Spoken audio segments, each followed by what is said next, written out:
Bonjour à toutes et à tous et bienvenue sur les Barty Talks. Je m'appelle Hayley Edmonds et j'animerai toutes les discussions qui auront lieu sur cette scène Agora 2. Alors ce matin, on va se pencher sur les compétences qu'il faut développer pour construire des villes et des bâtiments durables. Le secteur de la construction doit relever une multitude de défis pour performance environnementale et transition énergétique. Accélération numérique, il est essentiel de doter les jeunes professionnels comme les profils plus expérimentés des compétences nécessaires pour accompagner ces transitions. On va la voir dans les jours qui viennent. On ne peut plus concevoir un immeuble sans penser à la variété de ses usages, aux mobilités, aux services de proximité, comment s'adaptent les professionnels de la construction. Dans un monde de plus en plus collaboratif, mais aussi incertain, il s'agit également de développer ce qu'on appelle les soft skills. La capacité d'adaptation, le travail en équipe ou savoir résoudre des problèmes complexes. Bref, le chantier est vaste. Pour commencer, nous allons donc nous demander comment se former à un métier qui n'existe pas encore. Pour en parler, j'appelle sur scène d'abord Karine Cellier, haute commissaire aux compétences.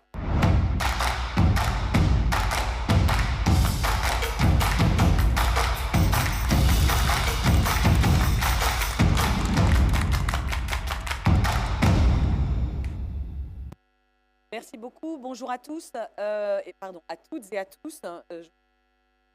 On m'a demandé d'ouvrir cette série de conférences qui va se dérouler dans cette agora.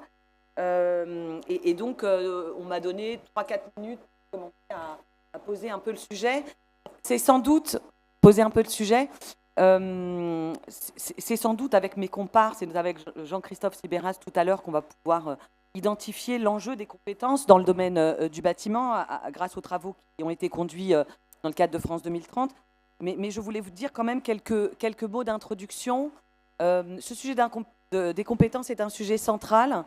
Et c'était important dans ce salon qui fait référence depuis plus de 60 ans d'aborder la question des compétences. Quand on traverse les couloirs, enfin les allées du salon, on voit exposer des nouvelles technologies, des nouveaux matériaux qui ont toutes et tous un objectif de rendre le logement plus performant, de rendre le logement plus sobre, de rendre le logement plus adapté aux nouveaux comportements de vie de l'ensemble de nos concitoyens, à des enjeux y compris démographiques, de vieillissement, de diversité, vous l'avez dit en introduction. Et donc comment comment éviter le sujet des compétences dans un salon qui doit permettre d'accompagner le secteur à se transformer grâce aux nouveaux matériaux et aux nouveaux services qui sont offerts aux professionnels. Je dois dire que c'est un rendez-vous qui est particulièrement important cette année, sans doute en raison du contexte et avec finalement un phénomène d'accélérateur. On sait que c'est souvent dans les crises qu'on se transforme, que souvent les crises accélèrent des prises de conscience qui existaient avant, mais permettent d'accélérer les transformations. Après la crise du Covid, on vit, on le sait, une autre crise qui est celle qui est liée à la guerre en Ukraine, et qui renvoie à des enjeux de sobriété énergétique et qui forcément percute, impacte, interpelle le secteur du bâtiment, comme en fait l'ensemble des concitoyens. On doit tous se poser la question, éteindre la lumière quand on quitte une pièce, éteindre nos appareils électriques et ne pas simplement les mettre en veille, faire tourner nos machines plutôt la nuit que le jour. Enfin, on a tous un certain nombre de questions et de bonnes pratiques qu'on va devoir appliquer, mais et vous, comme professionnels du bâtiment, ces bonnes pratiques, vous allez aussi devoir les diffuser auprès de l'ensemble de vos clients, de vos prestataires, voire même de vos donneurs d'ordre, pour que ces questions de sobriété énergétique se diffusent. Mais on va dire, au-delà de ces dimensions qui sont très individuelles, des gestes qui concernent chacun, le sujet de cette transformation, elle va impacter plus globalement l'ensemble de nos compétences. Et donc, c'est encore une fois ce sujet des compétences des professionnels qui vont être le phénomène d'accélération. Et les crises d'ailleurs que nous avons traversées sont, comme je le disais, des facteurs d'accélération dans un secteur où le sujet des compétences est déjà on sait que dans votre secteur, on a déjà de la pénurie de main-d'œuvre. On a la question de la compétence, elle se conjugue aussi avec l'idée de la compétence rare, des enjeux de fidélisation, d'attirer des jeunes et des moins jeunes, on y reviendra sans doute tout à l'heure, et aussi des enjeux de fidélisation. Donc ce sont finalement l'ensemble de ces thématiques qui seront abordées dans l'ensemble des tables rondes qui vont évoluer, des compétences qui sont rares, des enjeux d'attractivité et des enjeux de transformation. Et c'est ce qu'on va sans doute évoquer juste après, c'est comment est-ce qu'on transforme à des métiers qui n'existent pas encore, ou plutôt qui existent, mais qui sont en train de se transformer et de transformer de façon permanente. Donc ce sont tous ces défis auxquels il va falloir répondre. Notre premier sujet, qui est sans doute l'un des sujets les plus compliqués, c'est comment est-ce qu'on construit, on développe des compétences dans un monde qui est en évolution, alors qu'on sait que former prend du temps, et il faut prendre le temps de former. Et en même temps, on a une accélération des transformations. On a une deuxième conférence qui est au moins aussi importante, qui permettra d'aborder la question des collaborations et pourquoi, comment former et pourquoi cette compétence de collaboration est devenue aussi importante. Et puis la question de la remise à niveau à l'occasion de la troisième table ronde. Donc des gros défis devant nous. En tout cas, je suis ravie de voir que ce sujet des compétences est au cœur de vos préoccupations. Merci beaucoup, madame, pour cette introduction. Je vous invite à me rejoindre sur scène. Et j'appelle maintenant pour nous rejoindre sur scène Jean-Christophe Repon et Jean-Christophe Sibara. Alors, ça va être pour un panel sur comment se former à un métier qui n'existe pas encore. Jean-Christophe Repon, vous représentez les artisans du bâtiment au sein de la CAPEB que vous présidez. On ne dit pas CAPEB, on dit CAPEB. CAPEB, ok, merci, autant pour moi. C'est plus simple pour vous. C'est gentil. Et Jean-Christophe Skibara, vous êtes PDG et cofondateur New Bridges et vous avez coordonné l'écriture du rapport Les métiers en 2030. Ma première question, c'est pour vous, Monsieur Repon. Quels sont les nouveaux métiers dont le secteur du bâtiment va avoir besoin? Alors, mon point de vue, c'est qu'il n'y a pas de nouveaux métiers. Mais vous l'avez dit un peu en conclusion de l'introduction. Non, nous avons des métiers qui évoluent et qui n'ont cessé d'évoluer. Nous, artisans, et j'ai la sensation, quand on est dans un salon comme celui-ci, de me répéter, mais je ne crois pas vous avoir vu pour la majorité d'entre vous, donc je vais le redire. Le tissu économique du bâtiment est constitué de 95% d'entreprises artisanales. 98% d'entreprises de moins de 20 salariés. Donc il y a bien des métiers de la construction, il y a bien des métiers qui évoluent, il y a bien le numérique, il y a bien le digital, il y a bien des innovations, mais il y a surtout la mise en œuvre de ces procédés et qui est fait majoritairement par nos salariés et nos artisans dans l'ensemble du territoire. Et donc, il est important que quand on réfléchit aux compétences qui sont nécessaires à avoir pour accéder au métier du bâtiment, mais aussi gérer l'entreprise du bâtiment, moi je mettrais l'accent sur le fait que le métier de chef d'entreprise artisanale du bâtiment, qu'on soit seul ou avec quelques salariés, c'est aussi un métier différent que de faire le métier de la construction en tant que tel. Et c'est le projet de vie qui est intéressant pour les jeunes, et c'est donner un sens à sa vie dans un projet de construction et de gestion d'entreprise. Et nous... pour la CAPEB, c'est bon, CAPEB, la CAPEB. c'est très bien, c'est noté. Le syndicat que je représente, donc, qui est une organisation patronale qui regroupe 60 000 entreprises adhérentes, nous travaillons beaucoup sur ce côté-là du métier qui est la mise en application des nouvelles techniques, mais également la gestion d'une structure de petite taille en territoire qui crée de l'emploi et qui crée de la richesse. Et c'est un élément essentiel quand on veut... recruter des jeunes et faire venir des jeunes, hommes ou femmes. Et on a eu hier une table ronde sur la féminisation de nos métiers qui est très intéressante et essentielle pour le bâtiment. C'est-à-dire qu'on est à amener de nouveaux profils, des gens qui auraient peut-être tardé, j'allais dire, dans la filière générale pour revenir sur une filière technique en apprentissage, en CAP, en BP, en Bac Pro, en BTS, pour rejoindre le monde de l'artisanat et du bâtiment. Donc c'est pour ça que je voulais faire un focus particulier avant de laisser la parole à nos éminents confrères compétents sur la compétence, Mais il est important de rappeler cet élément-là parce que c'est aussi un pan complet de la construction qui est tenu par l'artisanat. En Voilà. parlant justement, Monsieur Repon, des compétences, quelles sont les compétences indispensables pour les futurs professionnels du bâtiment, Madame Solier?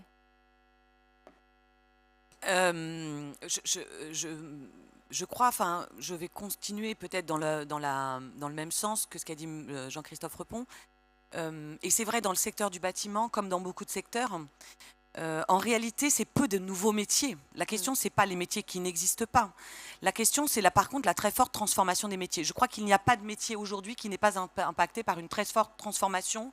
On va dire, et c'est particulièrement vrai dans votre secteur, à la faveur de la transformation, enfin des défis de la transformation numérique, de l'impact de la digitalisation dans les métiers et de la transition écologique qui va diffuser de façon très importante et modifier nos approches. Et donc, mais une fois qu'on a dit ça, on n'a pas, enfin, ça ne veut pas dire qu'il n'y a pas de défi. Et j'ai envie de dire, c'est sans doute une fois qu'on a dit ça que le défi est encore plus important. On a une très forte transformation des métiers dans un contexte où, par ailleurs, les transformations s'accélèrent. Elles n'ont jamais été aussi rapides. J'ai coutume de dire qu'en réalité, depuis l'invention de la roue, les hommes et les femmes se sont habitués à transformer leurs pratiques, leurs gestes, leurs métiers. Mais jusqu'à une période relativement récente, disons celle de nos parents, les transformations, elles se faisaient globalement à l'échelle d'une génération. Ça ne veut pas dire que c'était sans heurts. Il y avait des difficultés et ça pouvait avoir des conséquences sociales. Mais globalement, les transformations, elles se faisaient à l'échelle d'une génération ou d'une demi-génération. Aujourd'hui, les transformations, elles se font même pas à l'échelle de 10 ans. Parfois, elles se font en quelques années. Et donc, la question, c'est cette accélération. Et donc, comment on forme et comment on s'adapte à des métiers qui vont continuer à se transformer extrêmement vite, où il faut apprendre des technologies, des techniques. Et donc, on a plusieurs défis. Ça a été un peu évoqué, vous l'avez dit en introduction.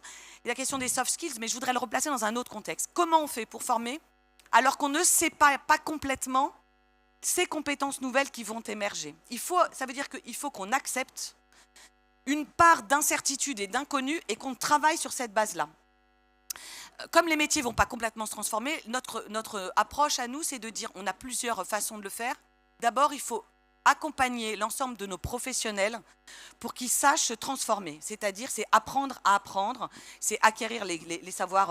Alors, c'est déjà pour certains les savoirs de base, ce qu'on appelle les soft skills, les savoirs fondamentaux, y compris d'ailleurs les premières compétences numériques. Ceux qui sont arrivés il y a longtemps dans le métier, ils ont des vrais gestes professionnels, ils ont peut-être besoin qu'on les accompagne dans l'acquisition du geste numérique, des compétences numériques. C'est deuxièmement, donc c'est tout ce qui est ces savoirs fondamentaux, y compris les savoirs numériques. C'est deuxièmement, apprendre à se former. Et donc, c'est tout ce qui est du soft, les compétences relationnelles, le travail en équipe. On dit beaucoup dans les défis énergétiques, c'est aussi que tous les corps du bâtiment travaillent ensemble. Donc, c'est aussi ces capacités relationnelles de coopération, gestion d'équipe, gestion de projets plus complexes, notamment pour les artisans, pas exclusivement. Et puis ensuite, évidemment, il y a des compétences métiers. Ça, c'est aux professionnels. Moi, je ne vais pas rentrer dans le détail de quelles sont ces nouvelles compétences métiers techniques. Par contre, en termes de méthode, ce que je crois de plus en plus, c'est qu'il faut qu'on travaille par ce que nous, on appelait les modules additionnels. C'est-à-dire, il y a le cœur du métier, le cœur de la marguerite qui est toujours là. On est toujours couvreur, enfin, je ne vais pas prendre tous les métiers. Par contre, on a des nouvelles compétences à acquérir, savoir comment utiliser les matériaux biosourcés et je ne sais pas quelles autres compétences du même. Utiliser le BIM, les drones pour ceux qui les utilisent dans leurs activités, etc. Donc, c'est ajouter des bouts, des briques et de façon beaucoup plus réactive tout au long des formations. Et donc, c'est plutôt en termes de méthode, comment est-ce qu'on va faire en sorte d'apprendre tout au long de la vie par des bouts qui vont s'ajouter au fur et à mesure. Et Monsieur Sibera, comment est-ce qu'on peut rapprocher le monde de l'éducation et celui de l'entreprise pour que les jeunes diplômés soient plus en phase avec le marché du travail? Oui, c'est un vaste programme, comme dirait le général de Gaulle. Peut-être juste un mot sur les besoins de notre économie, parce qu'ils sont considérables. Quand on parle des compétences, on parle finalement de la qualité du travail, mais la question aujourd'hui, c'est aussi la quantité. de main-d'œuvre. Je voulais simplement dire que l'exercice que nous avons mené dans le cadre de France Stratégie, sur l'organisme qui a remplacé ce qu'on appelait avant le commissariat général au plan, c'est un exercice qui se dit, voilà, quels sont nos besoins à horizon 2030, et sans rentrer dans les solutions, il faut déjà avoir un peu les idées des ordres de grandeur des besoins. Parce qu'on est quand même dans un domaine où pour s'adapter, ça demande un peu de temps. Il n'y a pas de bouton magique. Bon. Qu'est-ce qu'on voit? On voit qu'il y a des bonnes nouvelles et des moins bonnes. La bonne nouvelle, c'est que globalement en France, on va créer 1 million d'emplois supplémentaires d'ici 2030. D'ailleurs, le chômage, grâce à ça, continuera à baisser. Sur ces 1 million d'emplois supplémentaires, il y en a 200 000 qui concernent le secteur dont on parle aujourd'hui, la construction. C'est quand même un événement qui marque un retournement de tendance parce que jusqu'en 2017, l'emploi dans la construction dans notre pays a baissé. Et il y a une inflexion depuis 2017 et cette inflexion, elle s'accélère. Quand on ajoute à cette hypothèse, qui est notre hypothèse centrale, 200 000 emplois supplémentaires, hein, c'est-à-dire 20% des emplois nouveaux, en plus des emplois existants, on parle quand même de shift, on parle de 7% de l'emploi total du pays. Donc on parle de nombre d'emplois considérable. Et ça va continuer. Qu'est-ce qu'on voit par rapport à ça? Dans l'hypothèse où la stratégie nationale bas carbone trouve à s'appliquer de manière forte, et effectivement les événements actuels, à mon avis, vont plutôt renforcer cela, on se retrouve non plus avec 200 000 emplois en plus, mais 310 000 emplois en plus. Est-ce qu'on va avoir des difficultés finalement à pourvoir ces emplois? C'est l'exercice auquel on s'est livré, c'est de se dire, il y a des gens qui partent en retraite, ça c'est les sorties, ça on voit à peu près ce que ça donne. Il peut y avoir des réformes, mais enfin globalement c'est des tendances lourdes. Il y a à peu près 760 000 retraites nouvelles par an dans notre pays. Et on a un secteur où en fait les départs moyens sont légèrement plus bas en âge qu'ailleurs. Deuxièmement, on regarde les jeunes qui rentrent dans les métiers. Et qu'est-ce qu'on voit? On voit qu'en réalité, même en dehors du scénario bas carbone, on a un déséquilibre de main-d'œuvre qui est extrêmement fort. C'est-à-dire que quand on dit qu'on va créer 200 000 emplois, on prévoit qu'il y en ait 100 000 jeunes qui rentrent dans le secteur. Donc de toute façon, avant même, j'allais dire, de parler de compétences, il faut se dire, mais les compétences, mais il faut trouver les gens. Or, on a un déficit d'emploi, comme vous le voyez, de plus de 100 000 emplois. Sachant que c'est quand même un secteur qui se technicise, c'est-à-dire qu'on a besoin aussi de plus de cadres, la part des cadres augmente, c'est un secteur, on l'a dit ici à l'instant, qui devient plus technique, mais...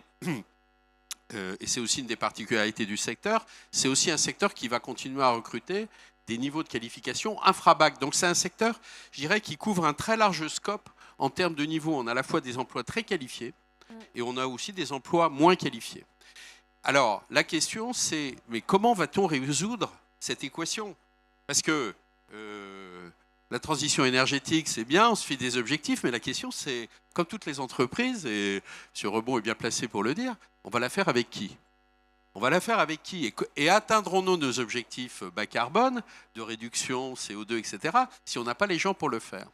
Et c'est là qu'on arrive à la question des solutions. Hein. Et les solutions, c'est à la fois effectivement des solutions qualitatives, c'est quelles sont les compétences, mais c'est aussi des solutions quantitatives. Il faut avoir les gens. Avant de les former, il faut les avoir sous la main.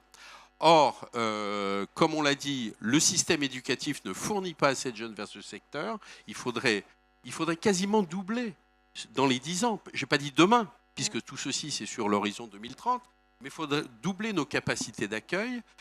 On sait que c'est un secteur qui traditionnellement a recours à l'immigration, mais l'immigration n'est pas forcément qualifiée, donc ça n'empêche pas le besoin de qualification. Je signale quand même que la France est un pays où il y a peu d'immigration. C'est-à-dire que chaque année, en France, le solde net migratoire est de 40 000 personnes entre ceux qui rentrent et ceux qui sortent. Donc en fait, la solution de l'immigration est relativement limitée dans notre pays et ça va freiner effectivement les besoins que nous avons dans le secteur de la construction. Voilà, donc de très gros enjeux quantitatifs et les réponses. Alors le rapport... Alors je précise que le rapport est disponible gratuitement sur le site de France Stratégie. Il existe quelques exemplaires papier, mais l'essentiel, ça sera sur le numérique. Mais regardez-le parce que je pense que c'est vraiment un rapport intéressant qui fait référence. Et après se posera la question effectivement de comment, vous le dites, le secteur éducatif et le secteur, et notamment la formation initiale, puisqu'on est beaucoup dans de la formation initiale, peut arriver à alimenter. Et là, je crois, alors moi je livrerai peut-être un élément aux questions de compétences qui est l'attractivité des jeunes. Elle va dépendre, je crois, d'un aspect extrêmement important. Il y a les compétences techniques, il y a les compétences transversales. Et puis moi je pense qu'il y a quelque chose qui est très très important, c'est les compétences managériales. C'est-à-dire si on veut attirer des jeunes et surtout les garder, je pense qu'il va falloir manager nos jeunes de manière différente. Donc, si on n'arrive pas à avoir des compétences managériales nouvelles, les jeunes partiront vers d'autres secteurs, car tous les secteurs maintenant, avec les besoins que nous avons, 1 million d'emplois, sont en concurrence les uns avec les autres. Et nous avons ici un secteur qui a besoin d'attirer finalement aussi d'autres secteurs, mais la crainte qu'on peut avoir, c'est s'il n'y a pas des transformations managériales, il y a des départs de ce secteur et que les difficultés quantitatives que j'évoque, qui sont importantes, elles seront renforcées par des fuites et des sorties du secteur. Voilà, énorme challenge. Effectivement. Juste pour compléter aussi dans ce spectre-là, et bien sûr qu'on valide l'étude et France 2030, mais il y a aussi un secteur important, c'est de dire que 80% de l'avenir de la construction sera dans la rénovation, dans le bâti existant.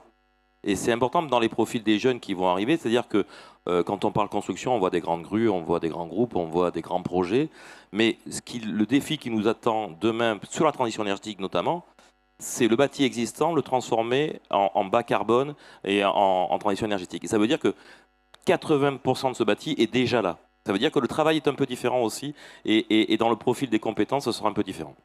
Et donc, quels sont les enjeux de formation auxquels le secteur fait face actuellement? Par exemple, rénovation énergétique, nouveaux matériaux? Le plus, on le disait, c'était l'attractivité. On voit bien que naturellement, les familles n'envoient pas les jeunes vers le bâtiment et la construction sous un contexte de pénibilité, de métiers extérieurs qui usent l'individu. Et je pense que à ce niveau-là, d'énormes progrès ont été faits. Il y a encore des marges de progrès, mais sur le travail assisté, la capacité d'avoir des colisages de petite taille et donc du coup des personnels qui sont moins usés. Donc il faut qu'on ait hommes et femmes de l'attractivité à amener dans nos métiers. Donc ça veut dire aussi que, si je peux me permettre, dans l'affichage que l'on a, ne créons pas un niveau anxiogène de est-ce qu'on aura les jeunes, est-ce qu'ils seront qualifiés, est-ce qu'ils seront en nombre, est-ce qu'ils seront assez compétents. Je pense que si on propose un défi intéressant aux jeunes dans un modèle économique, financier, et de dire je contribue à changer la planète parce que tous les jours dans mon quotidien, je fais évoluer l'habitat, je permets à des gens de rester dans leur habitat plus longtemps, je permets de mieux vivre l'habitat, et on l'a bien vu qu'en période Covid, ça a été une problématique que tous les Français se sont posés. Je pense que pour le coup, on a peut-être moins à cibler et à bloquer, comme on le fait régulièrement en France, sur les niveaux des diplômes, sur les diplômes, mais plutôt sur les mentions complémentaires et comment on apprend à apprendre tout au long de la vie. C'est-à-dire que dès qu'on trouve un but et qu'on se trouve dans un monde où on a un sens et on a tous les jours un objectif d'amélioration de l'habitat, donc là pour le coup une vision citoyenne de nos métiers, eh ben, je pense que les jeunes auront vraiment sont friands à apprendre et à apprendre tout au long de la vie. Il faut qu'on suive le rythme, et là le challenge, je dirais qu'il est plus chez les industriels, à l'étude et recherche de produits qui sont de plus en plus innovants et qui permettent d'avoir des performances. Et nous, on est à la mise en œuvre de ces produits qui seront innovants. Maintenant, il y a ne pas faire croire que la transition énergétique, c'est la construction d'un EPR ou d'un niveau nucléaire. On ne fait que de la mise en œuvre des règles de l'art, c'est-à-dire qu'on isole, on ventile et on a des sources d'énergie propres. Ce que fait le bâtiment depuis les châteaux forts. Maintenant, il faut le faire différemment, avec plus de performance et une meilleure mise en application. Mais pour nous, et c'est ce qu'on porte à la CAPEB, c'est surtout le chantier de travailler ensemble qui va être essentiel pour avoir un niveau d'exigence et de la performance énergétique à la hauteur. Ça veut dire que nos artisans qui sont très individualistes et autonomes et indépendants, eh ben, il faudra qu'ils travaillent peut-être mieux avec son collègue plombier, son collègue couvreur, pour que le client, Madame Michu, ait une obligation de résultat et une baisse prépondérante de son énergie. Donc là, c'est le challenge important, managérial, pour pouvoir dire je suis indépendant, je suis autonome, j'ai ma gestion d'entreprise, mais je travaille avec mon collègue pour être performant. Ok. Et est-ce qu'on peut imaginer justement ceux qui font un métier manuel d'évoluer dans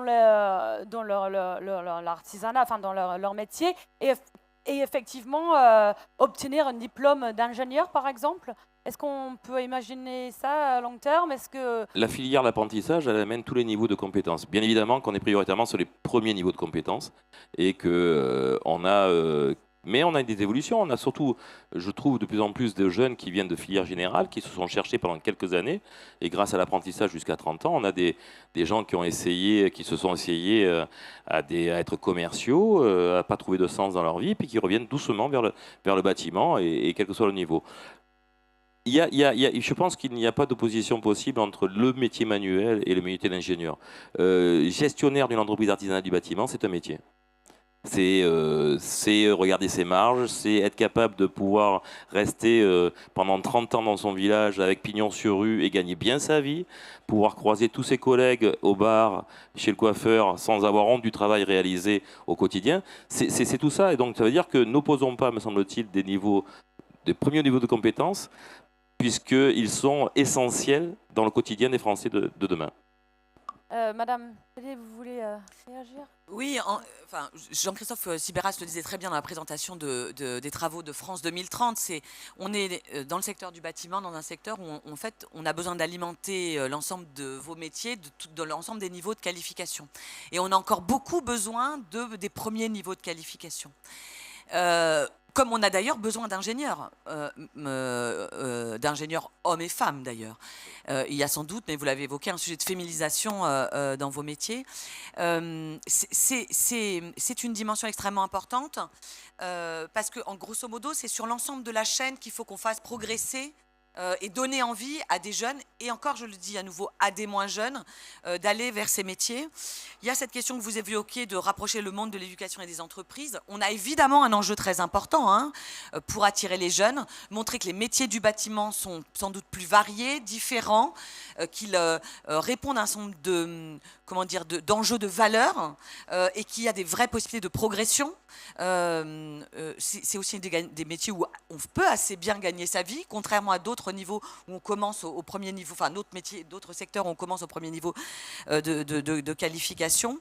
Donc il y a un vrai changement, il y a des vrais changements de représentation. Ça pose la question de la place des entreprises, de l'implication dans la présentation des métiers, mais et je crois que beaucoup de choses sont à l'œuvre, que le gouvernement a portées, qu'on va continuer à porter. Évidemment, le fort développement de l'apprentissage contribue à cela. Mais au-delà de ça, et sur lequel il faut continuer et intensifier les efforts, moi je crois beaucoup aussi à la notion d'immersion en entreprise, que les entreprises ouvrent leurs portes, fassent de l'immersion en entreprise à des jeunes et à des moins jeunes. Je crois que si on veut attirer aussi dans cette situation de pénurie de compétences, on doit aussi changer ses représentations, diversifier ses méthodes de recrutement. Donc c'est la place des femmes.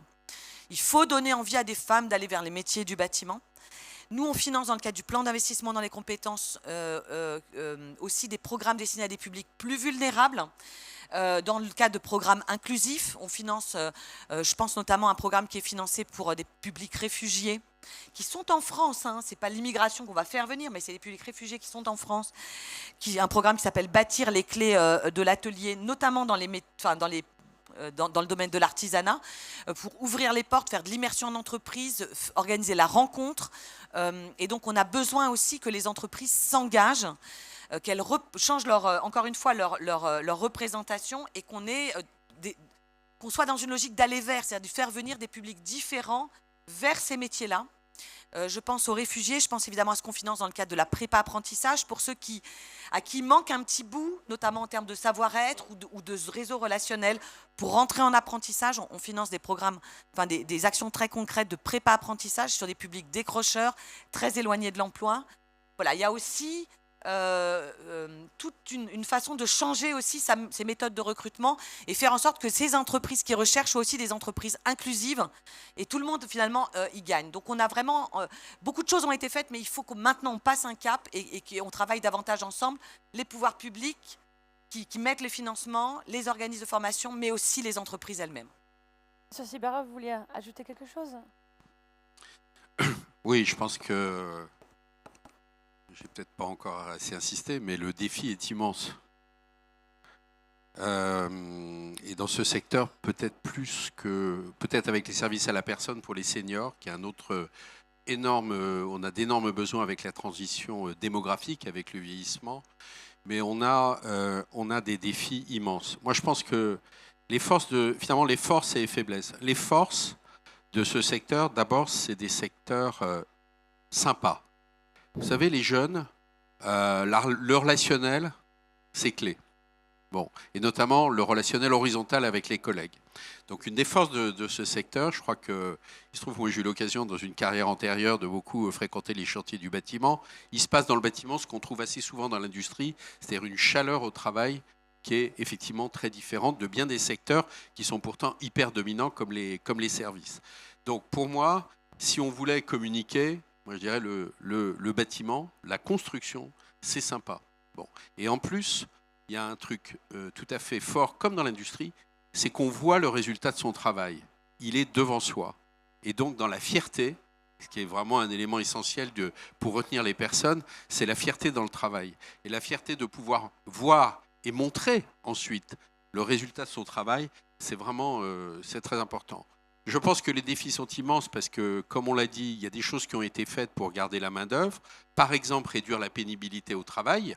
Parce que le départ prématuré et l'usure professionnelle qui a conduit effectivement à se poser des questions sur les départs en pénibilité en retraite, tous les efforts, effectivement, vous les avez cités, hein, Monsieur Rebond, sur la manière de travailler, qui sont d'ailleurs un peu inspirés de ce qu'a fait l'industrie en son temps aussi. C'est très important pour garder les personnes plus longtemps et pour apporter des réponses. Après, je le dis, hein, on est en concurrence internationale. Il y a des pays qui vont chercher, on a parlé d'immigration, mais il faut parler d'émigration. Je reviens d'une semaine au Québec, juste un chiffre qui m'a frappé. J'ai dit tout à l'heure que nous, à 67 millions d'habitants, on accueille 40 000 immigrés par an. Le Québec a 8 millions d'habitants, ils accueillent entre 40 et 60 000 immigrés. Donc si vous voulez, par an. Donc, ils en accueillent 10 fois plus que nous. Et la bagarre se passera aussi avec ces emplois. On parle des compétences, il faudra aussi parler quand même des rémunérations et des niveaux de compensation. Hein, quand on veut se bagarrer avec un certain nombre de pays étrangers. Et d'ailleurs, très honnêtement, les artisans qui sont près du Luxembourg, qui sont près de la Suisse, on peut aussi se rendre compte de ce que ça veut dire, cette bagarre internationale pour les compétences. Donc il va falloir qu'il y ait des réponses qui soient des réponses effectivement extrêmement concrètes pour attirer et surtout garder la main-d'œuvre. Dernier aspect, ça a été dit, je trouve que c'est un secteur où il y a des progressions professionnelles qui sont dans les gènes de la profession. Et ça, c'est très très important. On peut démarrer non qualifié dans le bâtiment et l'histoire de la construction le montre. Et ça aussi, c'est ce qui fait que les gens restent. C'est quand vous avez une perspective de progression de carrière.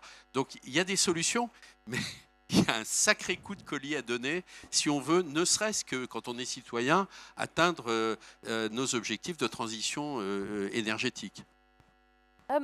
Et justement, est-ce qu'on peut s'inspirer, on parlait justement tout à l'heure, M. Stibaras, de l'international. À l'international, est-ce qu'on peut s'inspirer de modèles de recrutement dans d'autres pays, par exemple ?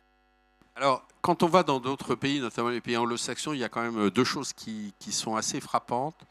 Il y a une moindre importance accordée au niveau du diplôme, on va dire ça comme ça, par rapport à nous. Oui.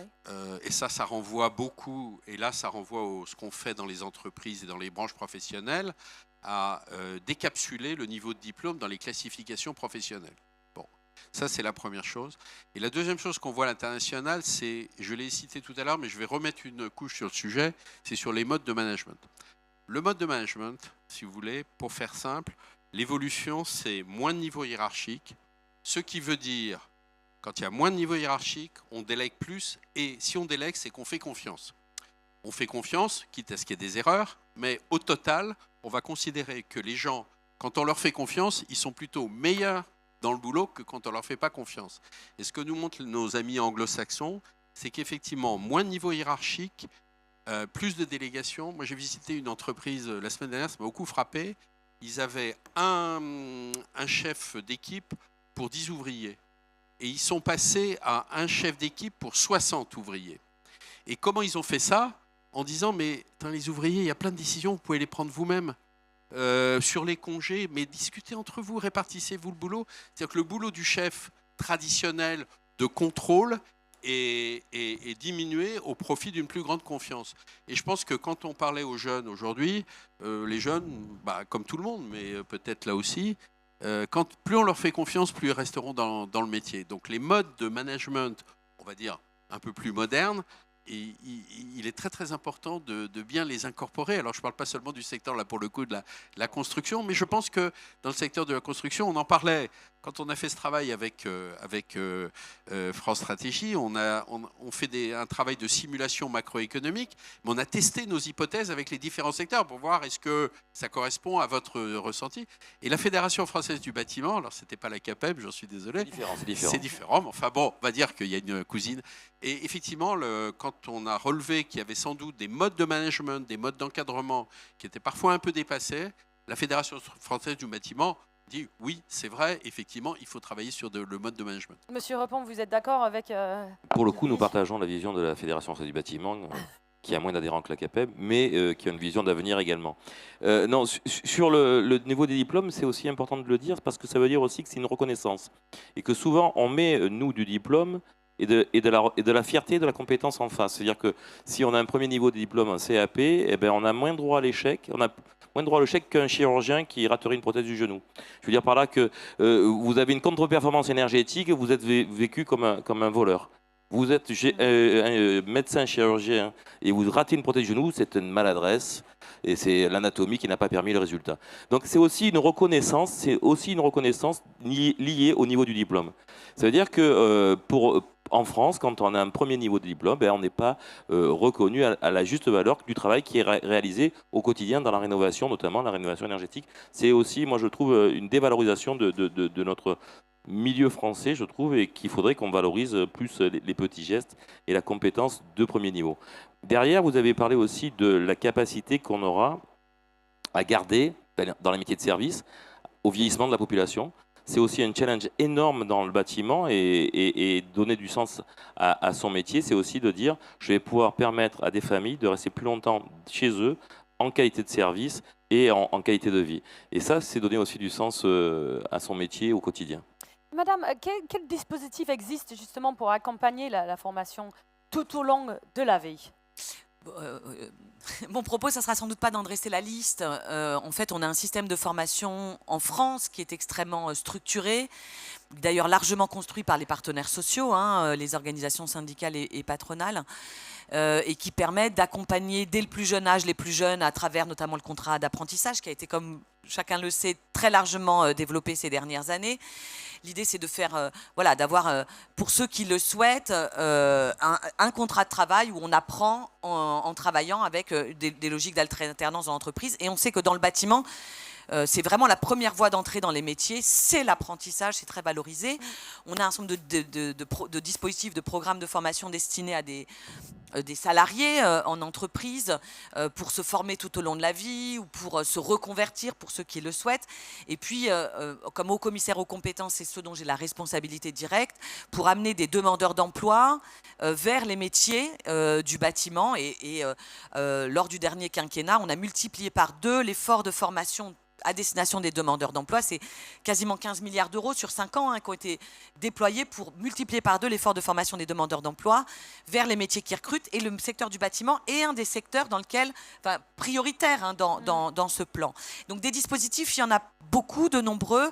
Je crois que notre sujet aujourd'hui, c'est pas d'avoir pas assez d'argent pour former ou pas assez de dispositifs, c'est plutôt de bien penser l'adaptation de ces programmes de formation. Moi, je vois 3 priorités de ce point de vue-là, vraiment très importantes. La première, c'est qu'on doit vraiment décloisonner nos approches. On a, je le disais un peu, on a des approches, on a des dispositifs pour les jeunes, on a des dispositifs pour les salariés, on a des dispositifs pour les demandeurs d'emploi. Souvent, on passe d'un statut à un autre. Et pour un artisan, pour un grand groupe du bâtiment, comme pour une personne qui se forme, on a besoin d'avoir un peu des logiques de parcours, même si on change de statut au milieu du... Moi, j'étais très frappée. J'étais en Bourgogne-Franche-Comté il y a quelques semaines où on travaille avec la région pour adapter les programmes. Et on a notamment, on a visité un plateau technique dans le bâtiment. On a des entreprises et des organismes de formation qui nous disent on a besoin de gens tout de suite. C'est ce que disait Jean-Christophe Séberas. Tout de suite. On a des problèmes de tension, on a besoin de gens tout de suite. Et on a y compris des entreprises qui viennent frapper à la porte des organismes de formation pour débaucher les stagiaires avant la fin de leur formation parce qu'ils ont besoin de gens tout de suite. Et donc, on a décidé de financer un parcours où on démarre, on acquiert les premiers gestes quand on est demandeur d'emploi avec un organisme de formation. Dès qu'on maîtrise les premiers gestes, on acquiert ce qu'on appelle dans notre jargon les premiers blocs de compétences. On est recruté par l'entreprise. Et là, on peut continuer, on devient salarié, et on peut continuer son parcours en étant financé. Hier, et donc moi j'étais très frappée, j'allais en Bourgogne-Franche-Comté, avec la région, on a décidé de le financer d'un bout à l'autre. Hier, il aurait fallu couper le parcours et arrêter le parcours. Le financement, c'est pas, on change de statut, on change de financement, tout s'interrompait, il fallait que l'entreprise recommence à zéro, etc. C'est complètement contre-productif. Et donc, on a des enjeux de désiloter, de décloisonner, d'intervenir mieux ensemble. L'État a pris la décision, c'est le cas concret que je donne, mais de faire le pari où on commence la formation comme demandeur d'emploi, on est recruté par l'entreprise et on peut continuer sa formation sans aucune rupture de statut, c'est gagnant pour tout le monde. Et donc, on doit travailler à ces logiques-là, à pas simplement financer les parcours, mais penser des parcours très adaptés en fonction des besoins des entreprises. Moi, je pense à d'autres schémas qu'on doit améliorer. C'est aujourd'hui quelqu'un qui va vers l'emploi, on considère que s'il ne peut pas continuer son parcours, il l'abandonne. Et si jamais il revient, il doit recommencer à zéro. Il faut qu'on pense des logiques de suspension-reprise. Il faut qu'on fasse plus de formation en situation de travail. Il faut qu'on valorise et qu'on améliore la validation des acquis de l'expérience. Et donc voilà, plus de formation, on se forme en situation de travail. On reconnaît l'expérience et on valide l'expérience une fois qu'elle a été acquise. Ce qui veut dire qu'on banalise, on rend plus facile le fait de se former tout au long de la vie, et pour les entreprises et pour les gens. Pour cette capacité à se projeter. On disait, on a besoin d'acquérir des nouvelles compétences. Si on a le sentiment qu'à chaque fois, on va retourner sur les bancs de l'école dans des approches ultra académiques, on n'a pas envie de le faire et on n'ira pas. Donc il faut changer aussi nos façons de se former. C'est ce qui fait aussi qu'on finance des nouvelles approches où on fait plus de digital, avec comment est-ce qu'on peut apprendre un geste professionnel grâce au digital, avec de la réalité immersive ou de la réalité augmentée, où on peut se former à distance, ce qui ne remplacera jamais le vrai geste, mais on peut s'entraîner. Et quand on est sur place, on a déjà commencé à accumuler un peu d'expérience et on a sans doute moins peur aussi de se confronter aux gestes professionnels. Donc, c'est tous ces défis qui sont devant nous. L'État y a mis beaucoup de moyens. Mais les moyens sont importants. Ce qui va compter, c'est surtout comment est-ce qu'on travaille ensemble pour construire des vraies pratiques professionnelles autour de ces nouveaux outils. Il y a deux éléments qu'on valide totalement, mais qu'il faudra définitivement arriver à simplifier et décloisonner entre le diplôme et c'est la FEST, la situation en formation de travail, et la VAE aussi, pour qu'on puisse récupérer beaucoup de demandeurs d'emploi qui puissent, notamment dans l'évolution des métiers, des secteurs qui vont perdre des compétences ou une appétence en nombre d'emplois. Et le bâtiment est prêt, mais il faudrait qu'on arrive à trouver des solutions vraiment simples et souples pour valider la VAE sans la galvauder et arriver à faire de la formation en situation de travail sans en faire de la main-d'œuvre dissimulée. Voilà. Peut-être juste un mot là-dessus, un dernier mot là-dessus, mais merci de me donner l'occasion de le dire. Le gouvernement est en train de faire une très grande réforme de la VAE. Je dis très grande parce que, en fait, la VAE existe depuis 20 ans, mais on reste sur un schéma de VAE. Donc, on est là pour valider des acquis de l'expérience qu'on a appris en entreprise ou d'ailleurs en dehors de l'entreprise dans le cadre de son expérience. Et on demande aux gens d'écrire un livret qui est très académique où on va devoir décrire de façon très littéraire en réalité tout ce qu'on sait faire. Et dans des métiers où c'est le geste qui compte, il nous paraît plus important de démontrer qu'on sait faire plutôt que de démontrer qu'on sait écrire ce qu'on sait faire. Et donc on va sortir d'un carcan très administratif où on devait très littéraire, où on va plutôt valoriser le geste. C'est pas moins d'exigence. C'est au contraire beaucoup plus d'exigence pour valoriser ce qu'on sait faire et donner envie aussi à des gens de se lancer dans cette expérience incroyable qui est de faire reconnaître ses acquis et donner envie de gens de venir vers vos métiers. Merci beaucoup pour cet échange très riche. Merci à nos invités pour ce panel Donc je vous laisse vous rejoindre vos places. Merci beaucoup. Merci pour cet état des lieux. Pour complémenter cette discussion et comprendre comment former les futurs bâtisseurs, pour savoir quelles compétences vont être indispensables dans un monde en pleine transition, j'appelle tout d'abord Max Roche, président du comité d'organisation de World Skills Lyon 2024, à me rejoindre sur scène.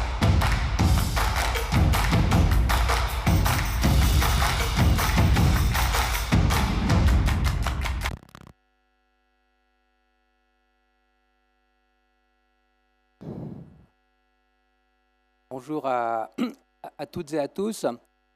Donc, ça tombe bien là, que je parle maintenant après tout ce que j'ai entendu sur la table ronde, parce que je pense que WorldSkills, dont je vais vous expliquer en quoi ça consiste, est une réponse à beaucoup de questions qui se sont posées à l'instant. Donc, qu'est-ce que WorldSkills? Alors, WorldSkills International, c'est un mouvement qui a été créé au début des années 50, dont l'objet est de promouvoir les métiers et la jeunesse à travers l'excellence, au travers donc de compétitions mettant en situation réelle des apprentis, donc pour se confronter à d'autres apprentis, donc dans l'exercice des métiers qu'ils ont choisis. Alors WorldSkills, c'est plus de 60 métiers dans des compétitions réparties sur 7 pôles. L'alimentaire, le bâtiment c'est 16 métiers différents. La communication numérique, l'industrie, le service, le végétal, vous voyez, c'est varié. Il n'y a pas que des métiers, je veux dire, manuels, du brick and mortar. Il y a aussi beaucoup de métiers qui font appel pas à l'intelligence, mais aux aspects plus techniques. Bon. C'est une vitrine donc, des métiers grandeur nature, comme je viens de le dire, qui met donc en lumière l'épanouissement personnel et professionnel des candidats. Ça, c'est extrêmement important, j'y reviendrai, parce que tout le débat qu'on a vu tout à l'heure, c'est comment attirer les jeunes vers les métiers donc, qui sont aujourd'hui en demande, et comment donner de la valeur, de la richesse à ces métiers. Et WorldSkills, en montrant des jeunes épanouis, heureux d'exercer leur métier, l'exerçant avec excellence, c'est une manière de motiver les jeunes qui viennent, qui vont visiter, qui vont se rendre donc, à notre organisation, et motiver comme on peut motiver des jeunes à faire du sport quand ils vont voir donc, des compétitions sportives. C'est la même philosophie qui nous anime.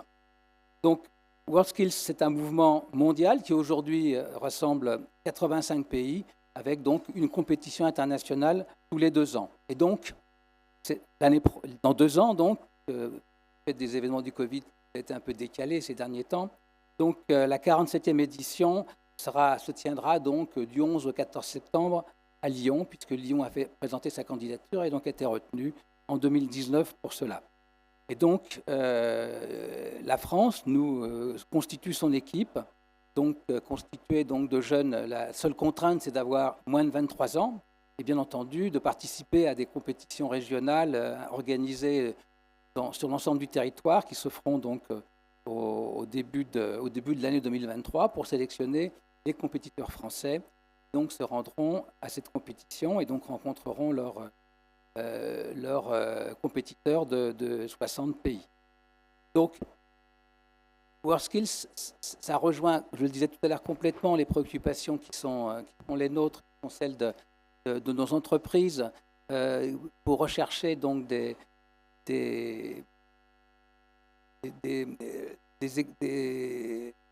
employés ayant le goût, l'ambition de travailler, alors, dans le cadre du bâtiment, sur nos chantiers, et donc de leur montrer en fait comment on peut s'épanouir et comment on peut, je dirais, acquérir une richesse et un savoir-faire personnel donc, dans l'exercice du métier.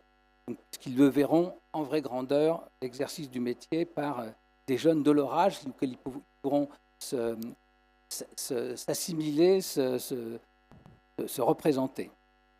Par ailleurs, donc, WorldSkills, c'est aussi une organisation qui vit, qui réfléchit régulièrement aux évolutions des métiers. C'est-à-dire qu'on ne va pas, au fil des compétitions, présenter toujours les mêmes métiers. Bien entendu, il y a des fondamentaux, mais à l'occasion des compétitions, on essaye donc de promouvoir les métiers nouveaux, les métiers qui sont importants pour demain, les métiers qui se révèlent à travers donc, les échanges avec les fédérations professionnelles, comme ceux qui exprimeront les besoins de demain et donc la capacité donc la manière de former les jeunes pour exercer ces métiers. Donc, WorldSkill Lyon 2024, c'est l'occasion pour la France donc d'être une immense vitrine pour la formation professionnelle, pour l'apprentissage. Ça va complètement dans le cadre de ce que je disais tout à l'heure sur les efforts que fait le gouvernement maintenant depuis le précédent septennat, puis le quinquennat et l'actuel pour promouvoir donc cette modalité de formation pour les jeunes. Donc, parce que nous allons accueillir donc, les 85 pays, nous allons accueillir plus de 1700 compétiteurs, donc je le disais, 60 métiers, et nous espérons plus de 300 000 visiteurs. On espère beaucoup de jeunes qui viendront pour justement regarder, découvrir et, je l'espère, se passionner pour des métiers. Et pour un pays comme la France, qui a quand même, on le disait aussi, un peu de difficulté à entraîner, donc à canaliser, à motiver des jeunes pour des formations d'apprentissage, c'est extrêmement important. Moi-même, j'étais à Berne il y a maintenant à peu près 3 semaines de ça pour voir des compétitions en Suisse. On évoquait la Suisse aussi tout à l'heure. La Suisse, c'est un pays où l'apprentissage a quelque chose qui est complètement intégré depuis maintenant extrêmement longtemps dans la formation et très jeune, à 12-13 ans. On aide les jeunes à choisir ce pourquoi ils pourraient se passionner et s'intéresser. Et une grande partie des jeunes d'une génération, en fait, vont directement en apprentissage. Et pour eux, ce n'est pas du tout quelque chose de dégradant c'est au contraire quelque chose de valorisant parce qu'ils ont le sentiment de participer à des confréries, à quelque chose qui à travers donc, leurs aînés, leurs tuteurs, leurs maîtres, leur apportent quelque chose et eux-mêmes apportent quelque chose à la société dans laquelle ils vivent. C'est ce qu'on veut réaliser en France petit à petit par les efforts que nous accomplissons. Et de ce fait, donc, nous espérons qu'à travers Lyon 2024, la France montera au top 5 des mondiales ou au top 2 européen des nations en matière d'apprentissage et de métier. Et puis par ailleurs, donc, comme je le disais, il s'agit donc de réfléchir à former pour des nouveaux métiers. Mais nouveaux métiers, ça ne veut pas dire toujours quelque chose de complètement différent. Je vais vous donner 2 exemples complètement différents.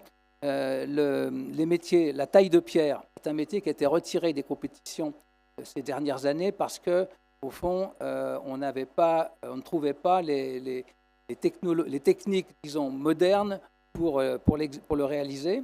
Alors que, en tout cas en France, avec tout le patrimoine que nous avons, c'est un métier extrêmement important.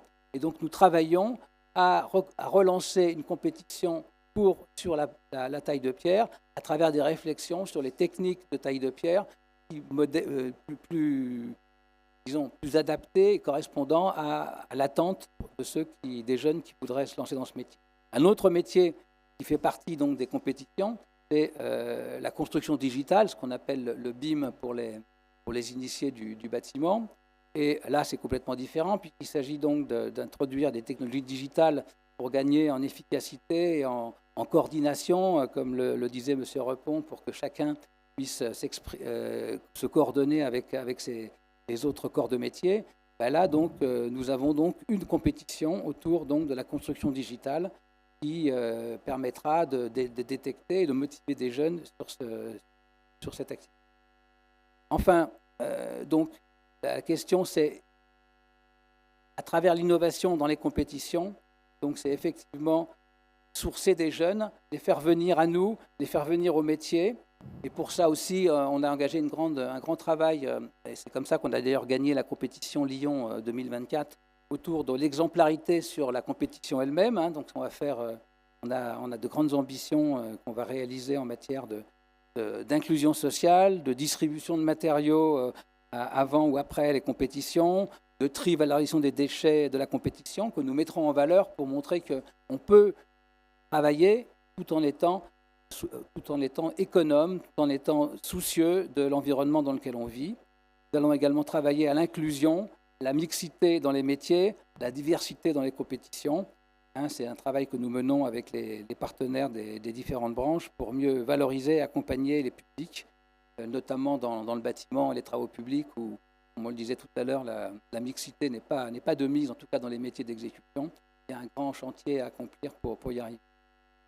Voilà, donc un dernier mot, puisqu'on parle de 2024, mais il y a aussi des choses qui se passent cette année. En ce moment, nous organisons une édition spéciale de WorldSkills à Bordeaux, une édition spéciale qui vient compenser l'annulation des événements, parce que WorldSkills cette année aurait dû se tenir à Shanghai. Bon, la situation sanitaire a fait que l'événement de Shanghai a été annulé. Donc, toutes les compétitions ont été réparties dans un certain nombre de pays. Nous en avons accueilli un certain nombre, notamment dans le bâtiment. Nous avons trois compétitions de bâtiment qui se déroulent à Bordeaux, en fait, ce mois d'octobre.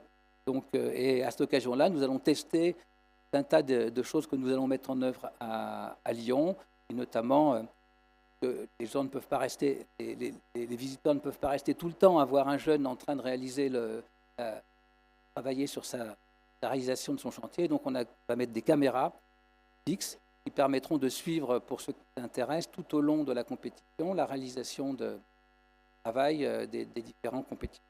Voilà, donc on a tout un schéma de travail dans cette direction et on a donc bon espoir et on est très confiant sur le fait que notre événement va être contribué et va être un révélateur de beaucoup de métiers et entraîner beaucoup de jeunes à rejoindre donc ces beaux métiers de la construction.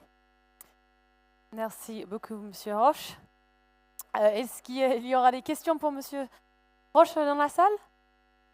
Vous avez des questions par rapport à WorldSkills qui aura lieu en 2024?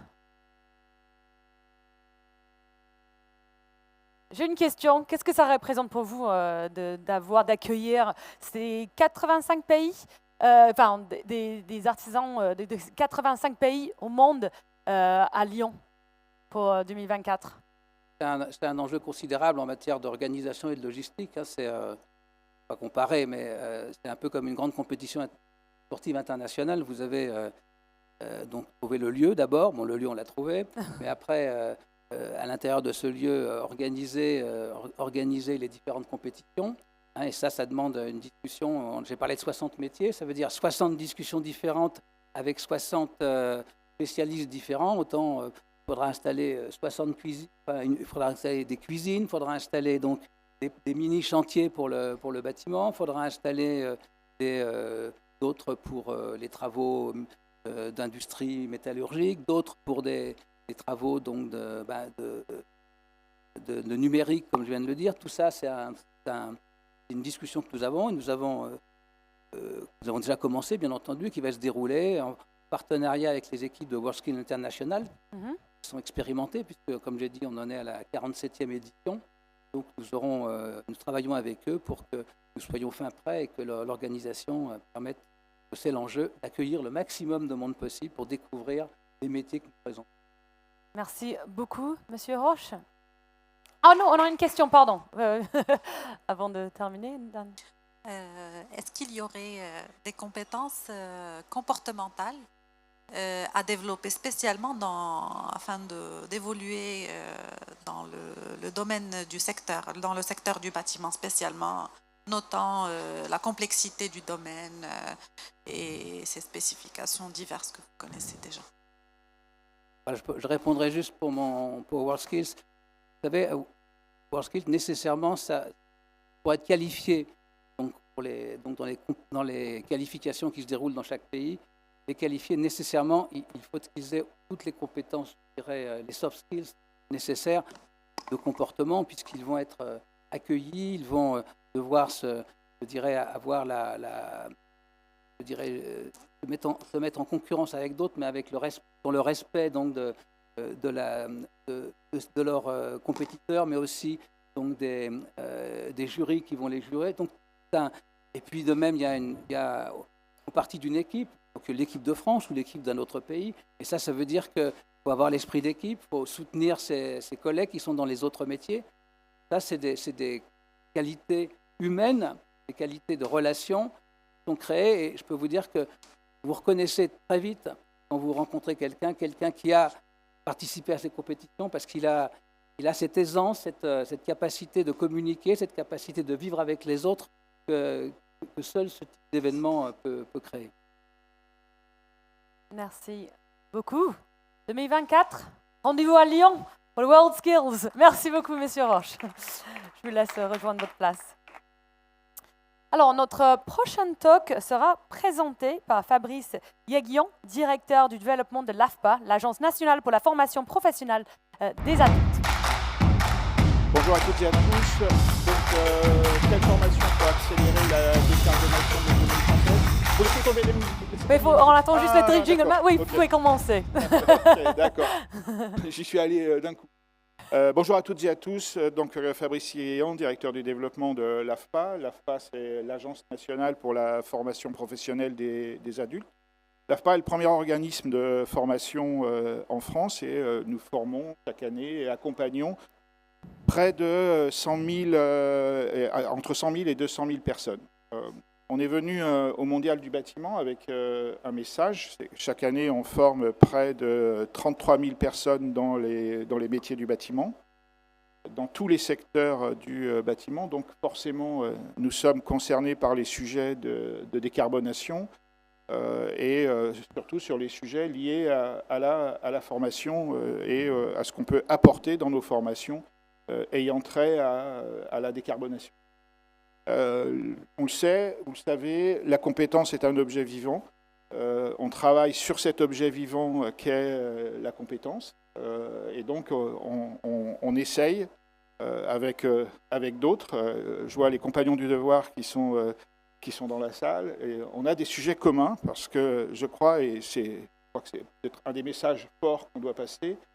Le sujet de la décarbonation, c'est un sujet qui doit nous occuper tous, qui déjà nous occupe tous, à une époque où le fait de la décarbonation n'est pas qu'un sujet économique ou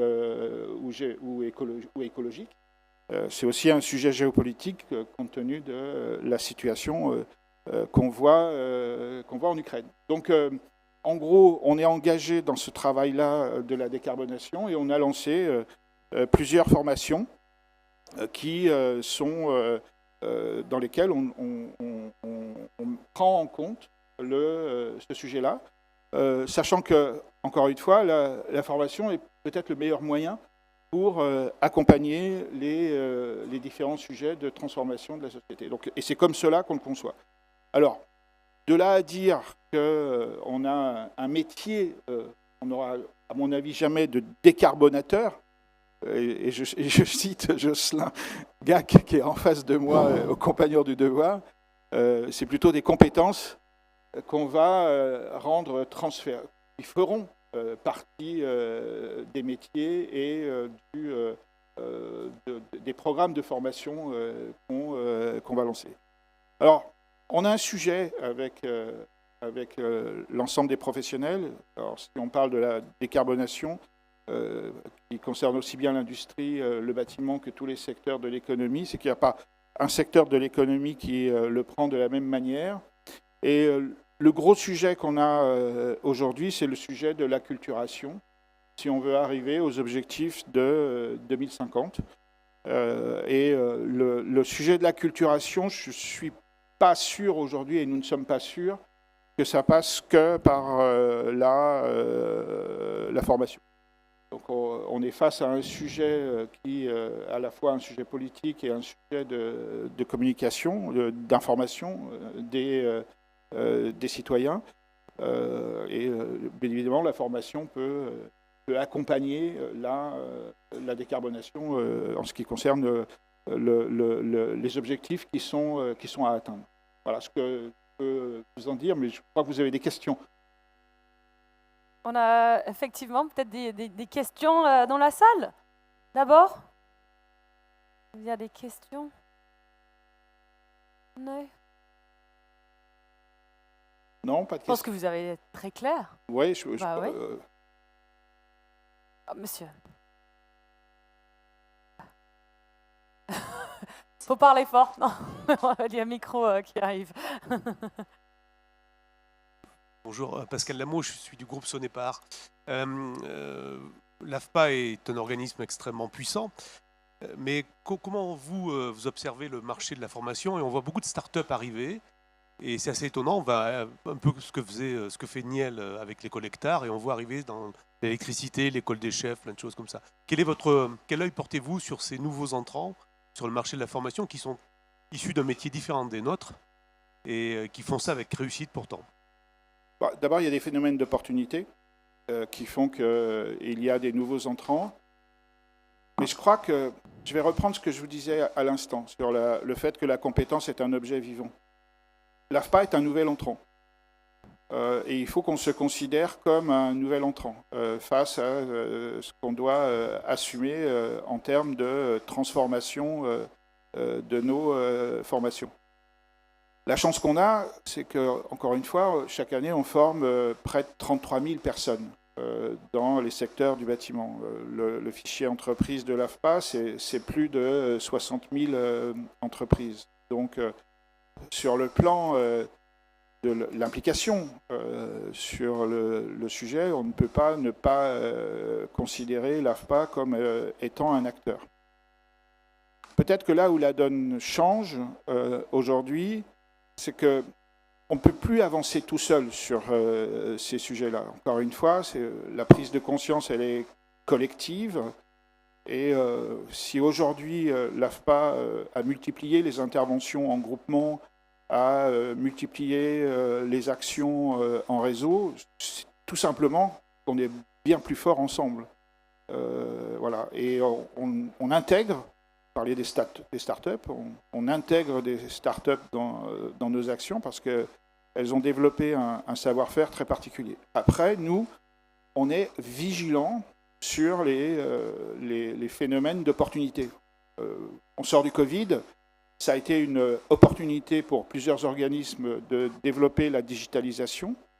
L'AFPA s'y est mis, hein, on n'était pas du tout digital. La culture de l'AFPA, c'est plutôt la culture du geste professionnel, de la formation, on va dire, où on reproduit une organisation de l'entreprise, des situations de l'entreprise. On a créé une nouvelle entité qui s'appelle Territoire Digital et on s'est mis sur le marché de la formation distancielle. Mais derrière, on le voit bien, on est sorti du Covid, tout le monde a envie d'aller retourner boire des bières dans les cafés, c'est-à-dire vivre le contact et la relation. Pas que des bières, hein, on peut boire d'autres choses. Oui, les cafés. Burrito, enfin bref, il y a plein de choses à boire dans les cafés. Et aujourd'hui, l'AFPA, avec ses 116 centres, parce que c'est aussi une de nos grandes forces, c'est qu'on est présent sur tout le territoire, on est capable de déployer non pas des actions distancielles, mais des actions de type blended, on va dire hybridé, distanciel, présentiel. Voilà. Donc on a vu qu'il y avait des organismes de formation qui ont fait des raids sur la formation dans la période Covid pour se jeter sur les phénomènes d'opportunité. Il y a eu des choses très bien qui ont donné plein d'inventivité. Nous aussi, on a inventé, puis on a inventé avec d'autres. Tout à l'heure, le précédent intervenant a parlé des projets CMA, Compétences et métiers d'avenir 2030. Aujourd'hui, l'AFPA est présent sur près de 7 projets CMA. On n'est pas porteur, on est contributeur.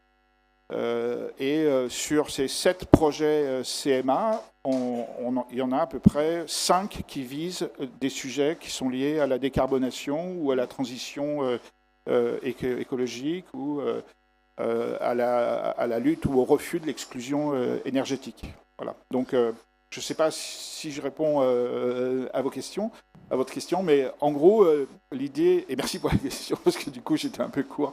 Voilà, donc aujourd'hui, je pense qu'on est face à un gros changement. On parle de la formation professionnelle, qui était le sujet auparavant, c'est que la formation, j'ai presque envie de dire, heureusement, se déporte vers les entreprises. Le précédent intervenant parlait de la FEST, l'action de formation en situation de travail. Je crois qu'on a des opportunités à faire sortir la formation des centres de formation et à faire sortir quelque part les entreprises et d'aller vers les formations. Et ça, je pense que c'est un mouvement qui est extrêmement important. Je crois que la question de se libérer du calendrier scolaire est aussi un mouvement très important.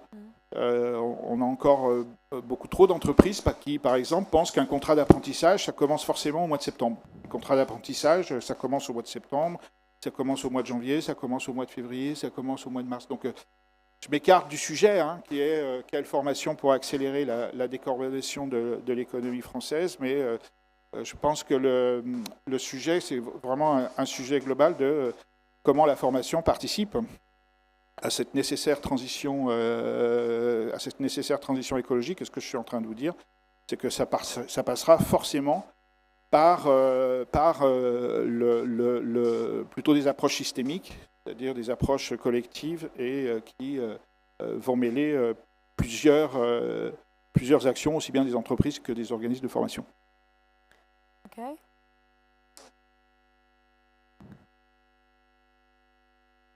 Ok, bon bah, merci beaucoup pour ce talk. Je vous laisse vous rejoindre, je vous invite à rejoindre votre place.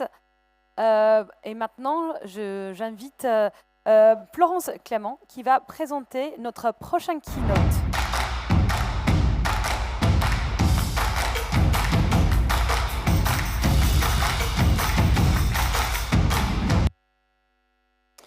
Alors bonjour tout le monde, moi je vais vous parler des métiers de la transition écologique et essayer d'ouvrir un petit peu les champs pour voir comment motiver la jeunesse par rapport à ces métiers. Aujourd'hui, on sait que les métiers de la transition écologique sont pourvoyeurs d'emplois. On a estimé déjà un grand nombre de créations possibles de ces métiers, puisqu'on prévoit d'ici 2030 plus de 300 000 créations d'emplois et d'ici 2050 même 800 000 créations d'emplois. Donc en fait, ce sont des métiers d'avenir. Mais en fait, même si aujourd'hui on sait que ces métiers font envie à la jeunesse, en fait, on peut passer les slides. Je suis déjà au slide 3, pardon. Ok. Voilà, on a un souci quand même, parce que si ces métiers font aujourd'hui envie à la jeunesse, il y a quand même une difficulté aujourd'hui pour les jeunes, c'est de savoir exactement ce que sont ces métiers. En fait, ils ont souvent des idées un petit peu préconçues de ce que sont les métiers de la transition, mais surtout, en fait, ils se sentent perdus, ils ne savent pas du tout où se renseigner, ni pour trouver une formation, ni pour vraiment découvrir le champ des possibles dans tous ces métiers. Donc, il y a un très fort besoin d'accompagnement de la jeunesse. C'est ce que je vais vous montrer dans les slides qui suivent, c'est comment on fait pour mieux les accompagner. Alors, dans un premier temps, c'est peut-être déjà d'expliquer la différence entre des métiers verts et des métiers verdissants. Les métiers verts, c'est des nouveaux métiers qui sont en train d'émerger depuis quelques années pour traiter certains problèmes liés aux déchets, à l'eau, mais aussi à de nouvelles façons de produire de l'énergie et de la distribuer. On entend beaucoup parler des métiers des énergies renouvelables qui se sont bien développés, mais il y a également plein d'autres métiers qui sont en cours de développement, comme les métiers de l'éco-conception, qui aujourd'hui sont en train d'émerger, puisqu'on peut finalement éco-concevoir beaucoup de produits, mais aussi beaucoup de services. Et puis, il y a les métiers verdissants. Ce sont des métiers en fait qui sont déjà existants, qui sont en train d'évoluer, mais qui ne sont pas des nouveaux métiers. En fait, ce sont bien sûr tous ces métiers que vous connaissez bien dans le monde du bâtiment. Un maçon, aujourd'hui, est en train d'intégrer de nouvelles façons de travailler pour intégrer justement des constructions avec des monomurs, avec une manière de traiter l'isolation, l'étanchéité à l'air, bref, tous ces métiers en fait qui sont en train d'évoluer mais qui existent déjà. Donc, les métiers de la transition écologique, comme je vous le disais en préambule, ce sont des métiers qui font envie et qui recrutent. On voit aujourd'hui quand même un certain nombre d'offres d'emploi qui sont consacrées à ces métiers.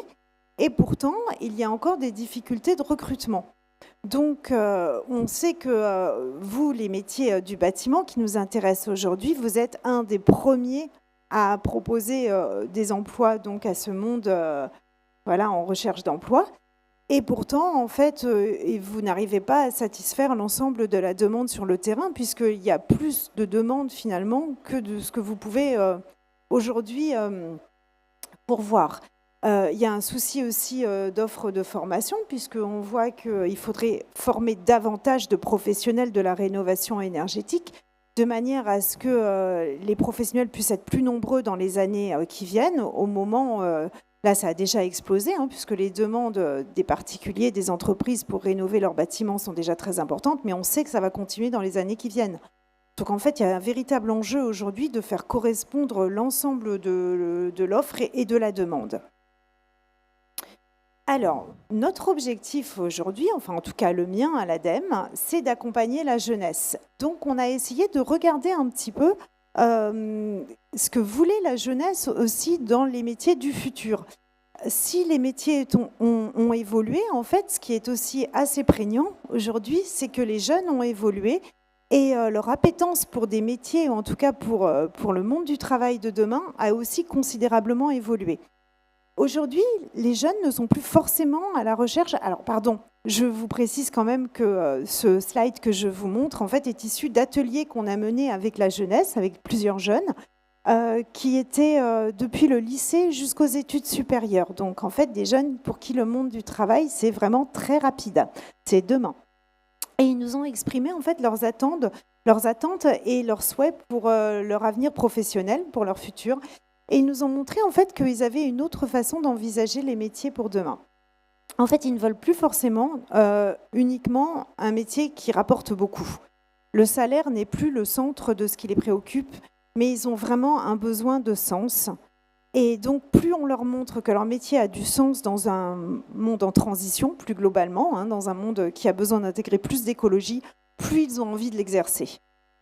Ils n'ont pas non plus envie d'un métier où on se retrouve finalement coincé dans quelque chose, mais ils ont besoin de métiers qui évoluent, de métiers où ils peuvent continuer à apprendre, où ils continuent à partager et à vivre leur métier finalement avec plus de valeur entre ce qui les anime au quotidien et ce qu'ils vivent pendant leur moment professionnel. Voilà, je ne sais pas si ça peut être des pistes pour vous pour proposer des formations ou des métiers, mais en tout cas, plus vous leur montrez que ce qu'ils sont en train d'apprendre et le métier qu'ils exercent rentre en lien avec les valeurs qui les préoccupent aujourd'hui, c'est-à-dire un monde plus écologique et plus solidaire, plus vous avez de chances de les gagner. La deuxième grande difficulté aujourd'hui, c'est de savoir en fait comment s'informer sur ces métiers. Quand on est jeune, on est vraiment en recherche d'informations. Au moment de son orientation, on peut se sentir un peu perdu. Et ils nous l'ont d'ailleurs exprimé. En fait, ils sont sûrs qu'il y a des choses qui existent, mais ils ne savent pas où consulter de l'information. Ils ne savent pas non plus où chercher la diversité des métiers, ni comment s'informer. Donc, l'objectif aujourd'hui, c'est peut-être de leur proposer des pistes. Alors, je vais vous montrer ce qui existe pour chez nous à l'ADEME, mais je suis persuadée qu'il y a un pléthore d'autres solutions qui existent sur le marché. Donc, voilà, il faut leur rendre tout ça beaucoup plus accessible. Alors, ils ne savent pas où trouver une formation, mais ils ne savent pas non plus où s'intéresser à la diversité des métiers. Première possibilité, en fait, que nous leur offrons à l'ADEME. D'ailleurs, pardon, je ne vous ai pas dit qui était l'ADEME, mais est-ce que j'ai besoin de vous raconter qui est l'ADEME? Pas bien? Ok. C'est l'Agence de la transition écologique, pour ceux qui n'osent pas me dire qu'ils ne savent pas. Du coup, à l'ADEME, en fait, on travaille donc non seulement avec les professionnels, mais on travaille aussi pour informer la jeunesse. Et pour informer la jeunesse, on a bâti il y a quelques années, déjà plus de 10 ans, un site qui s'appelle MTater et qui va leur offrir beaucoup d'informations sur les enjeux environnementaux en général, sur de l'actualité, mais aussi sur les métiers. Et notamment, en fait, on leur produit des dossiers qui font un peu le point, le tour de la question sur les métiers et sur la diversité des solutions qui leur sont proposées. Donc moi, là, je vous ai sélectionné 2 dossiers qui pourraient peut-être vous intéresser et que je vous encourage à relayer sur vos différents sites internet ou auprès de vos contacts qui pourraient aider la jeunesse à en savoir plus sur les métiers de la transition écologique et notamment de la rénovation. C'est un premier dossier qui marche assez bien, c'est les métiers qui changent le monde. Ça marche bien tout simplement parce que les jeunes, en fait, ont envie de changer le monde. Et que donc, quand on leur dit qu'en exerçant un parcours professionnel, on peut y arriver, forcément, ça motive. Et puis un deuxième dossier qui est demain, je choisis un métier vert, parce que ça aussi, ça leur fait envie, c'est d'exercer un métier en rapport avec l'écologie. Il y a également un deuxième site que je voulais vous présenter, un site de l'ADEME, qui est là pour tous les accompagnants de la jeunesse, non pas pour la jeunesse en direct, mais bien pour les gens qui les accompagnent. C'est un site qui s'appelle Agir par la transition et qui a été ouvert pour les acteurs de l'éducation.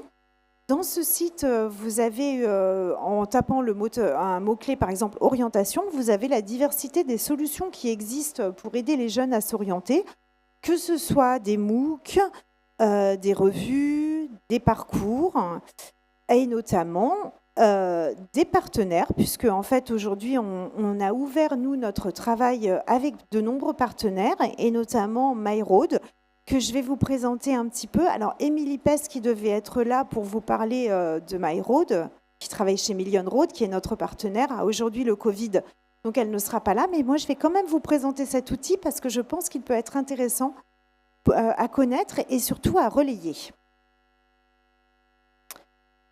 Du coup, on peut lancer les slides d'Émilie, si c'est possible.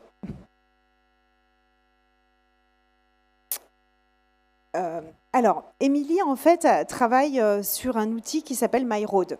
Alors, les slides ne démarrent pas, mais peut-être que... Ah, voilà.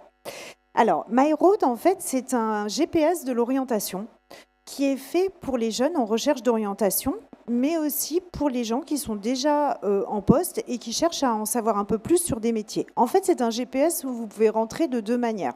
Soit, en fait, vous cherchez un métier, soit vous cherchez une formation. Dans cet outil, quand on est lycéen et qu'on n'a pas beaucoup encore d'idées, on peut même aller regarder des parcours inspirants, voilà, qui vont vous faire découvrir des nouveaux métiers.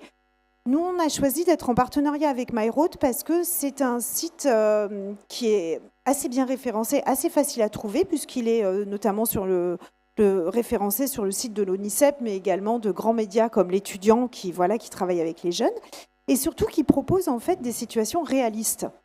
Ça ne propose pas que des situations en fait théoriques, mais bien en fait des situations où ce sont des vrais professionnels qui vont exposer leur parcours.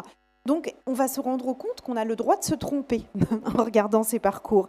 C'est-à-dire que si on n'a pas forcément choisi la bonne formation tout de suite, en regardant le parcours des professionnels, on va se rendre compte que plein de gens exercent aujourd'hui des métiers de la transition écologique ou des métiers du bâtiment, mais qui n'ont pas forcément tous eu une formation qui les a orientés tout de suite après le lycée, par exemple, ou le collège dans ce type de métier, mais qu'ils ont pu faire différents parcours qui les a menés finalement à un métier qu'ils aiment aujourd'hui et qu'ils ont choisi.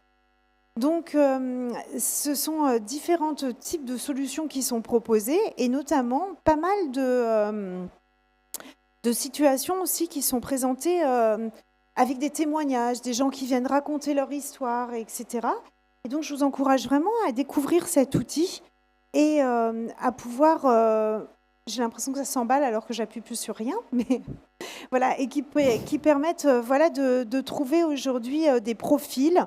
Là, je sais qu'Émilie, vous en avez sélectionné certains qui étaient, par exemple, en rapport avec les métiers du bâtiment et qui montraient comment l'outil fonctionnait et tout ce qu'on pouvait trouver. Alors, c'est un outil qui ne va pas référencer que des métiers forcément qui demandent de longues formations, mais vous avez tout type de métiers, depuis des formations courtes jusqu'aux formations longues, voilà, et puis avec beaucoup de témoignages, ce qui va vous permettre peut-être de découvrir des métiers encore inconnus ou en tout cas de découvrir des parcours inspirants. Cet outil MyRoad, il est vraiment fait pour que les gens viennent témoigner. Donc, si vous aussi, vous avez envie, par exemple, de parler de votre métier et de témoigner, d'être référencé à l'intérieur de l'outil, vous pouvez tout à fait les contacter et éventuellement proposer de devenir un ambassadeur, c'est-à-dire parler de votre métier, l'expliquer. Alors, ce sont des vidéos qui sont faites plutôt un peu comme sur des réseaux sociaux. C'est-à-dire que vous filmez avec votre propre téléphone portable. Ensuite, il y a un système de montage qui est fait avec plein de petits moments pour en savoir plus, etc. Voilà, ce n'est pas des vidéos de plusieurs minutes très longue. En fait, on peut prendre des bouts, capter des moments et c'est assez agréable à regarder.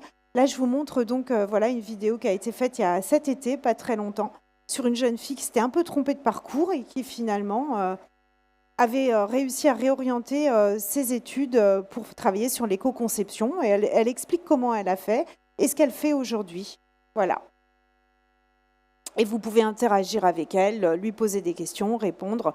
Bref, c'est un outil, je trouve, qui est assez motivant pour les jeunes et qui correspond bien au code de la jeunesse d'aujourd'hui.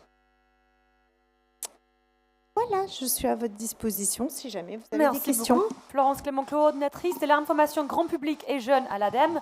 Et merci également d'avoir présenté les slides d'Emily Pass qui n'est pas là parce qu'elle a Covid, comme vous avez dit. Et nous avoir présenté donc My Roads, c'est bien ça. Exactement. Est-ce que vous avez des questions pour Madame Clément? Oui. Oh. Merci beaucoup. Et effectivement, je trouve que c'est très nécessaire d'avoir les bonnes interfaces pour aiguiller les jeunes vers ces métiers. Moi, je suis Ariane Lassolive. On forme, nous, des personnes en reconversion professionnelle au métier de la rénovation énergétique. Et je voulais savoir s'il y avait des initiatives équivalentes pour mettre en valeur des parcours, des métiers et des formations, mais pour des adultes qui sont en reconversion. Oui, c'est vrai qu'on est là un peu sur quelque chose d'assez différent. My Road y répond un peu, par exemple, parce qu'ils vont montrer justement des parcours où des gens se sont reconvertis. Mais l'entrée est vraiment pensée pour des jeunes. Donc c'est vrai que quand on est en reconversion, on peut avoir l'impression que l'outil est moins en fait pour soi. C'est toujours assez difficile, les métiers de la reconversion, parce qu'il y a un point de départ qui peut être très différent. C'est pas vraiment comme quand on est jeune et comme quand on vient d'un collège ou d'un lycée. Donc il faut prendre en compte la diversité des situations. Et pour l'instant, moi, je ne connais pas un outil qui est spécifiquement fait pour ces personnes en réinsertion. C'est un peu, pour ces personnes-là, il faut un petit peu récupérer finalement ce qui est déjà mis en place, par exemple pour la jeunesse, et essayer de s'inspirer en regardant en effet ce qui est possible. Mais dans My Road, vous allez trouver énormément de gens qui justement se sont remis dans une autre dynamique professionnelle dont ce n'était pas forcément la dynamique première. Monsieur ? Bonjour, moi je suis Franck Bou. Et justement, j'ai beaucoup apprécié justement ces moments parce que voilà, en fait, c'était la question que je me posais, comment faire pour trouver les métiers dans la transition écologique et énergétique et tout. Je suis étudiant. Bon, je viens d'avoir un DSA en projet urbain. Et en fait, mon thème, j'ai beaucoup travaillé sur les questions de transition écologique, vu que je travaillais sur une région où il fait très chaud. Et du coup, avec les montées de chaleur, comme on a eu cet été, et c'est les questions qui reviennent. Et là, je voudrais, je cherche un métier où je serais en situation professionnelle, où qui pourra justement m'aider dans mes recherches. Et là, justement, je pense que il y a des questions, des pistes, parce que là, je vois où je peux aller chercher ce que je peux, comment trouver ce qui me correspondrait pour pouvoir justement mettre en situation professionnelle. Merci. Mais j'espère que vous allez trouver un métier qui va vous inspirer et des pistes. C'est une très bonne nouvelle. Super. Bon. C'est tout. Merci, Merci beaucoup, Madame Clément. Merci beaucoup. Merci bien sûr à tous nos intervenants pour leurs précieuses contributions pendant cette matinée. Je vous donne rendez-vous cet après-midi ici à partir de 14h pour réfléchir aux nouveaux visages et usages de la ville avec notamment Anne Démian, l'architecte qui a conçu les premiers bâtiments réversibles. En attendant, bon appétit et bonne visite à Batimat.